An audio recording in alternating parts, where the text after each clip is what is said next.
Pues muy buenos días, tardes. Estamos hoy nuevamente en este día miércoles 30 de marzo presentando la mesa número 3. Adelante, maestro. Gracias, doctora. Estamos en las jornadas académicas de Naciones Unidas ODS 2030.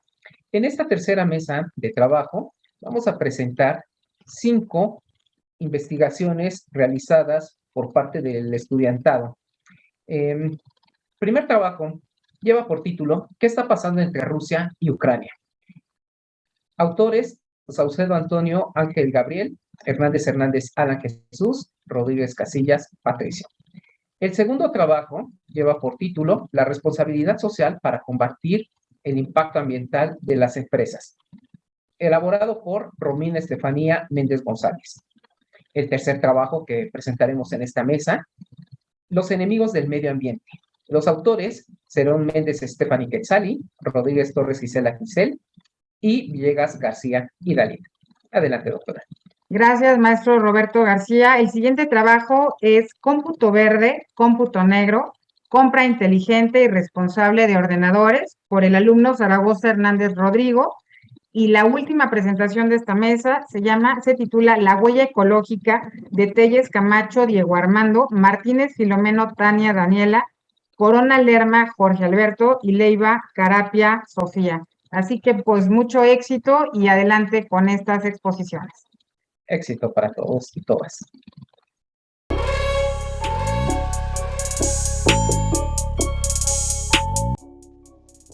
¿Qué está pasando entre Rusia y Ucrania? El presidente de la Federación Rusa, Vladimir Putin, anunció el reconocimiento de las repúblicas separatistas de Donetsk y Lugansk, zonas separatistas prorrusas que llevaban en guerra contra Ucrania. 2 días después, el Kremlin anunció una operación especial en Ucrania. Así es como tropas rusas empiezan a entrar en territorio ucraniano, iniciando una invasión. Tras estos sucesos, Rusia, a través de diferentes reuniones con diplomados de los dos países, ha negociado con Ucrania, poniéndole diferentes condiciones a Ucrania para que Rusia cese el fuego, en las cuales destacan que Ucrania no se una a la OTAN y a la Unión Europea, así como el reconocimiento de Crimea como una república y la independencia de Donetsk y Lugansk. Sin embargo, ¿por qué está ocurriendo todo esto? Para empezar, por los antecedentes. Para entender este suceso debemos ubicarnos en los tiempos de la Unión Soviética. Ucrania, hay que recordar que era una república soviética. Al final de la Unión Soviética duró hasta 1991, donde muchas repúblicas lograron su independencia, incluida Ucrania. A pesar de esto, el país estaba dividido entre los que hablaban ruso y los que hablaban ucraniano. Durante gran parte de su independencia, Ucrania siempre estuvo bajo el mandato de la órbita soviética, hasta que en el año 2010 el presidente prorruso anuló las elecciones para quedarse en el poder. Este gobierno estaba caracterizado por sus altos índices de corrupción y también por su gran autoritarismo, persiguiendo incluidos a sus rivales políticos. A pesar de todo esto, la economía de Ucrania iba cada vez mejor. Hasta llegó un momento en el que la Unión Europea decide enviarle una oferta para su integración. Las presiones de Rusia. Para el 30 de marzo del 2012, el presidente de Ucrania y líderes de la Unión Europea firmaron un tratado para la unión de Ucrania. Sin embargo, por presiones de Rusia, para no perder su influencia, el 21 de noviembre del 2013, el presidente de Ucrania canceló los preparativos, ocasionando un gran descontento social. Por consecuencia, el gobierno dimitió, dando puesto a un gobierno prorruso. Crisis de Crimea. Tras esto, regiones de mayoría rusa como la zona de Crimea proclamaron su independencia e hicieron un referéndum para la anexión a Rusia, que fue la ganadora. Tras esto, tropas rusas entran en Crimea. Sin embargo, otras regiones como en el Donbass se levantaron en armas en contra del gobierno proeuropeo, iniciando la guerra del Donbass. Actualidad. Pasaron casi 8 años hasta que en febrero de 2022 se reactivaron las tensiones por una posibilidad de que Ucrania entre en la OTAN. Antagonistas directos a Rusia. Han pasado más de 3 semanas en la cual los ucranianos siguen sin rendirse ante los ataques rusos.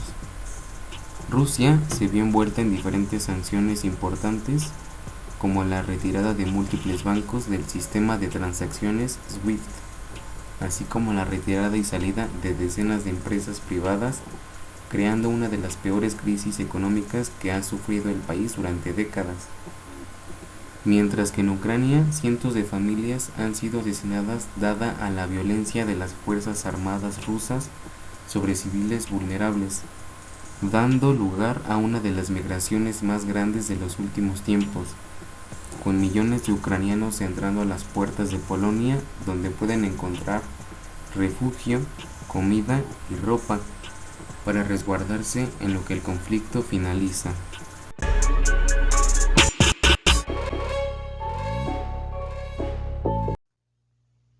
Un saludo a todo el público. En esta ocasión, yo, Romina Estefanía Méndez González, alumna del grupo 602 de la Escuela Nacional Preparatoria, plantel 8 Miguel Schulz, supervisada por la maestra María Araceli Mejía Barrón, expondré sobre un tema que como ciudadanos debemos conocer por la estrecha relación que tienen las empresas con el medio ambiente. En este sentido, veremos a la responsabilidad social para combatir el impacto ambiental que las empresas están causando en el mundo.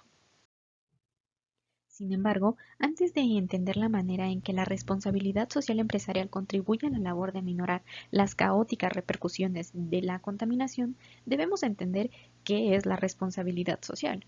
Y bueno, en general, no se tiene una definición establecida del concepto de responsabilidad social, pero muchas definiciones convergen en que es el enfoque empresarial encaminado en el desarrollo de negocios rentables, legales y transparentes que generan efectos positivos en la ciudadanía, la economía y, por supuesto, en el medio ambiente.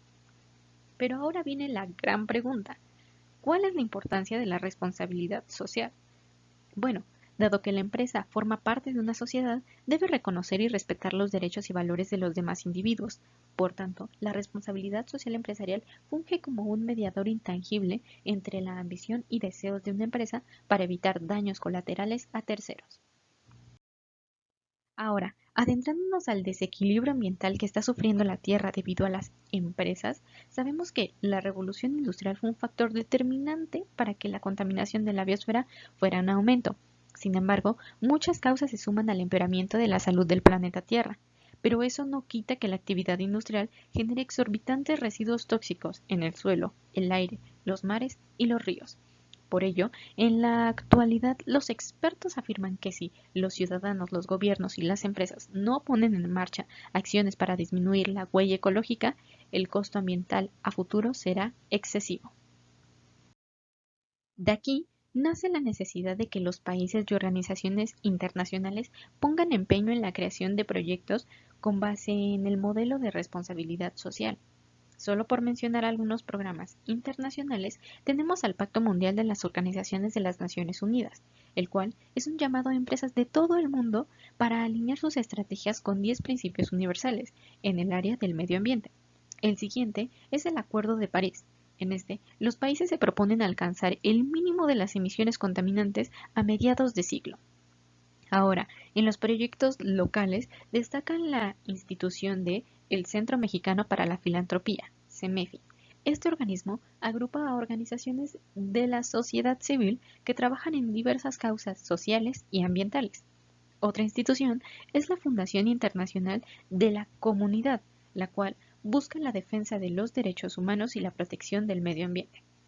Pero, a pesar de los proyectos y programas existentes, es necesario mencionar que, hasta la fecha, la implementación de la responsabilidad social sigue siendo voluntaria para las empresas, ya que no existe ninguna ley que lo exija.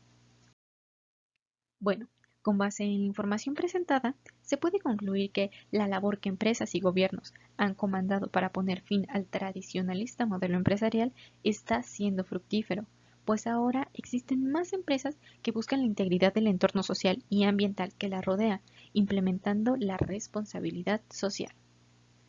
Esto ha sido todo por mi parte y muchas gracias por su atención.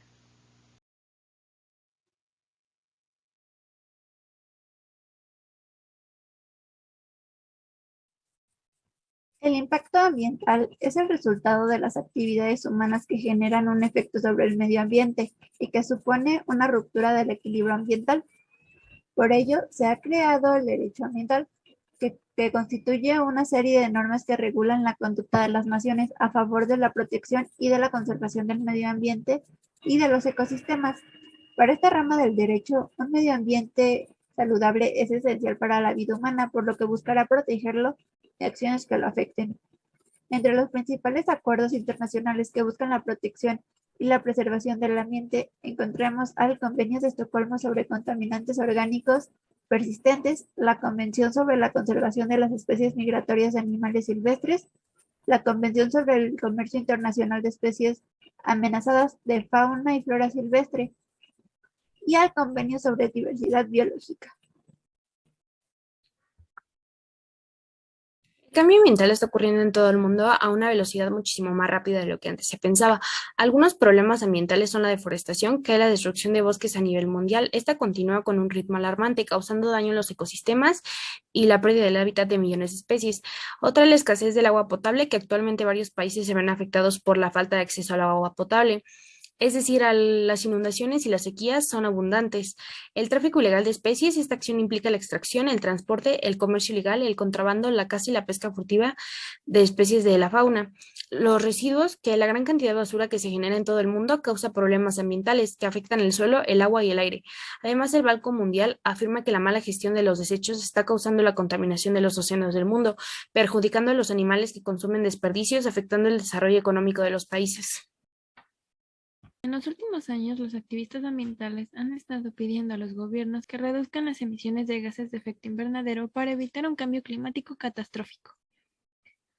Para la generación emergente de activistas cuyo futuro está relacionado con la revisión de una economía global que aún depende en gran medida de los combustibles fósiles, no hay otra opción que luchar por el cambio y asegurarse de que los gobiernos y las empresas de todas partes entiendan las graves consecuencias de la inacción.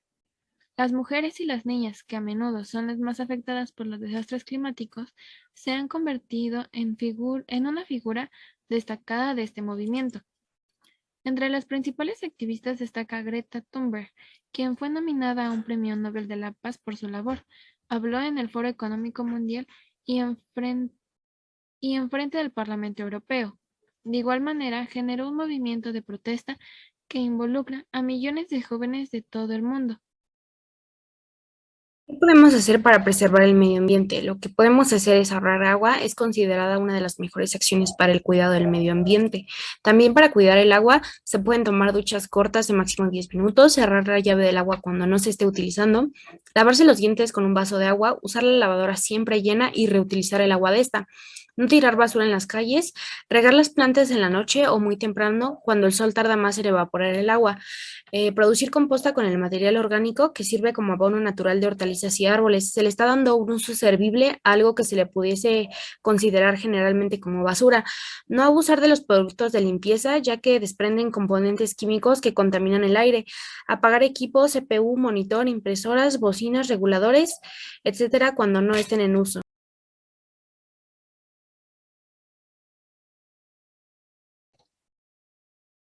Buenas tardes, estimados oyentes. Los saluda un servidor, Zaragoza Hernández Rodrigo. El día de hoy vengo a presentarles la exposición Cómputo Verde y Cómputo Negro, una compra inteligente y responsable de ordenadores con la temática de impactos ambientales en el mundo, o abreviado IAM.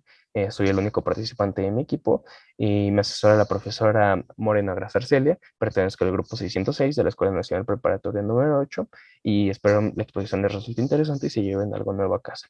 Bueno.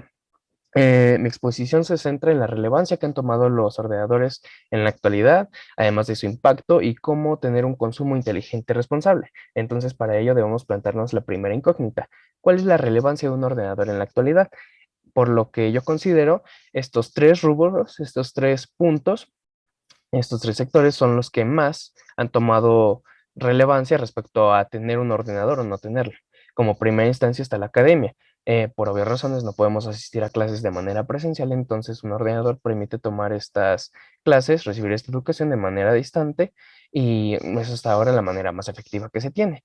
Como segundo punto están las ocupaciones o de otra forma dicho los trabajos que si se presentan las condiciones adecuadas, puedes realizar tu trabajo mediante una computadora, un ordenador, de manera distante y así permanecer en confinamiento la mayor parte posible por el bien de tu salud.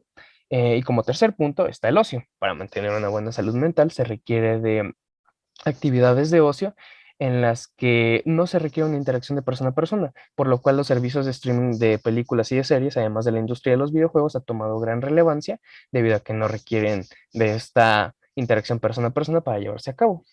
Ahora, ya conocemos la relevancia de los ordenadores. ¿Cómo podemos tener un consumo responsable de ellos? Existen dos formas.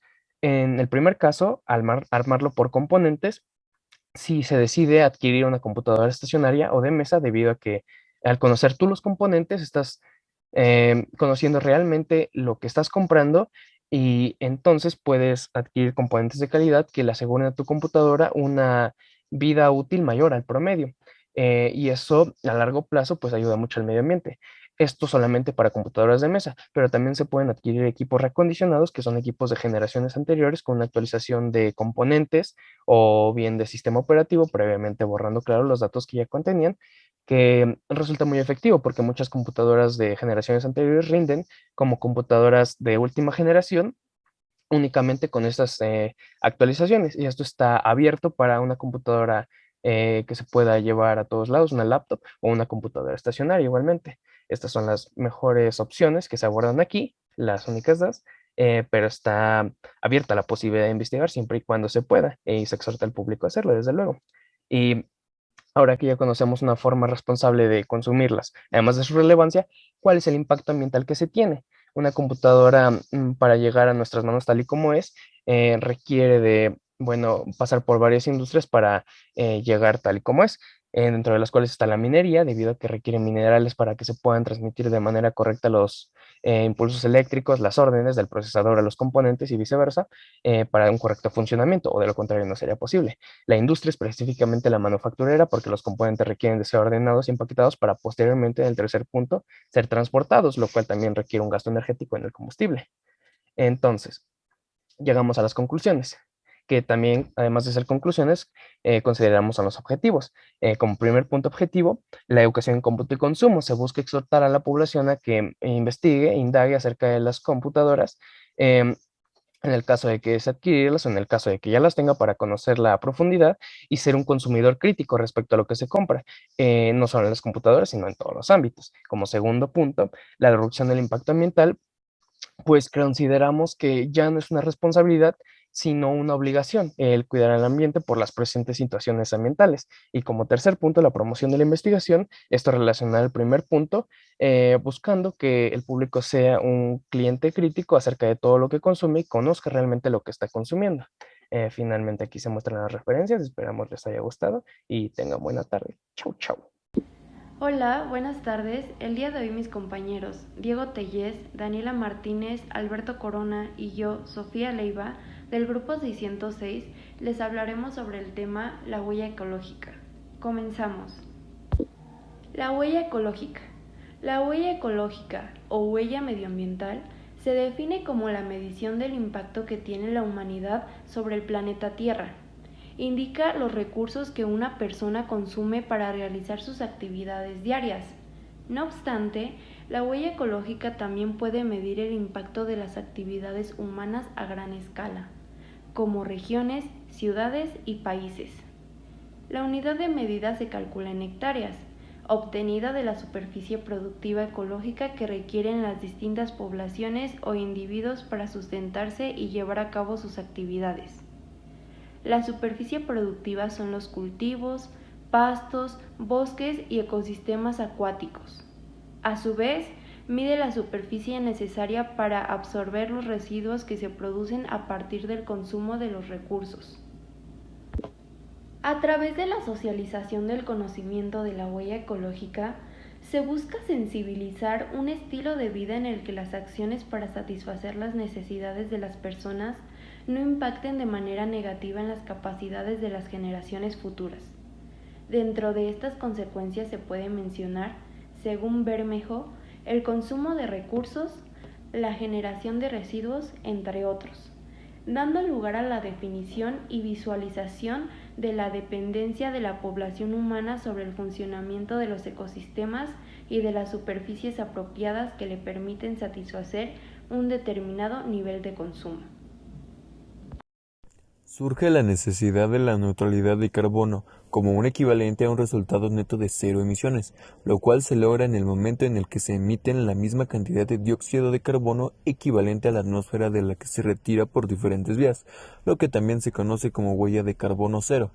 En este sentido, la neutralidad implica utilizar energías renovables que no produzcan dióxido de carbono y también las compensaciones de carbono, las cuales radican en la plantación de árboles o la financiación de proyectos que previenen las futuras emisiones. El medio más propicio para concientizar a la población es la educación, pues ésta se conforma como un proceso de socialización y endoculturación de las personas donde surge la identificación tanto con el contexto como de las problemáticas que subyacen en el mismo, con el fin de llevar a cabo las acciones necesarias para dar soluciones de manera satisfactoria sin poner en riesgo el futuro de otras generaciones, tal como lo establece el concepto del desarrollo sostenible según la UNESCO. Una de las concepciones de la UNESCO en cuanto a la educación es la de comprenderse